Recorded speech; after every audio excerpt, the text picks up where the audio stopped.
बिस्मिल्लाहिर्रहमानिर्रहीम मलगरो څنګه یو ښه امید تاسو په خیریت سره وي ملګرو نن ویډیو کې چې ده الحمدلله تاسو سره چې ده د وظیفې متعلق یو خبره کوم تاسو ته یو وظیفه وایم خو دا وظیفه د هغې کس لپاره ده چې چا په کور کې نه اتفاقي یعنې څوک یو بل سره خبرې نه کوي ملګرو تاسو ته ما الحمدلله پر یو ویډیو کې ویلي چې چا له تعبیر متعلق څه مطلب تعبیر پکار یا وظیفه پکار نه کمنټ کولی شي نو چا د اوسه پورې کمنټ ونه کړو نو ما ویل زه نن په خپله تاسو ته د یو وظیفې متعلق خبره ویډیو جوړوم انشاءالله تعبیر متعلق په ویډیو جوړوم زما تعبیرونه چې دی یو دغه ټیک ټاک اکاونټ هم شته دی تاسو په ټیک ټاک کې چې لاړ شئ ټیک ټاک کې سرچ کړئ خواب حقیقت چې تاسو سرچ کړئ که نه انشاءالله زما دغه چې دی پیل راځي هلته چې تاسو لاړ شئ ما ډېر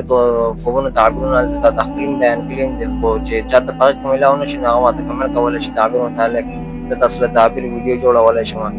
او د وظیفې متعلق زه تاسو خبره کوم نو وظیفه هغه کس لپاره چې په کور کې چې اتفاقي یعنې څوک یو بل څه خبرې نه کوي نو هغه کس زه دا وظیفه هم د هغې یو طور طریقه دا ده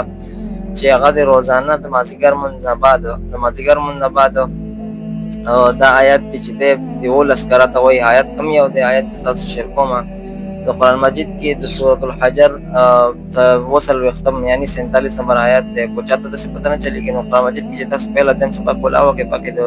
سپارو یا د سورتونو چې دی ترتیب یې لیکلی ترتیب نصاب لیکلی نو په هغې کې سورة الحجر تاسو وګورئ سورة الحجر تاسو میلاو شي چې هغې ته دننه لاړ شي نو 40 نمبر آیت دی 40 نمبر 47 نمبر آیت دی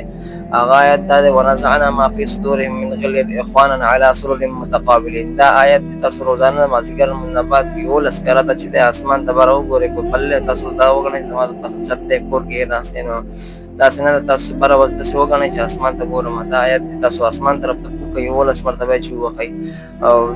دا روزانه تاسو دا کوئ تر هغې پورې چې څو پورې ستاسو په کور کې یو بل سره خبرې چالو شوي نه داسې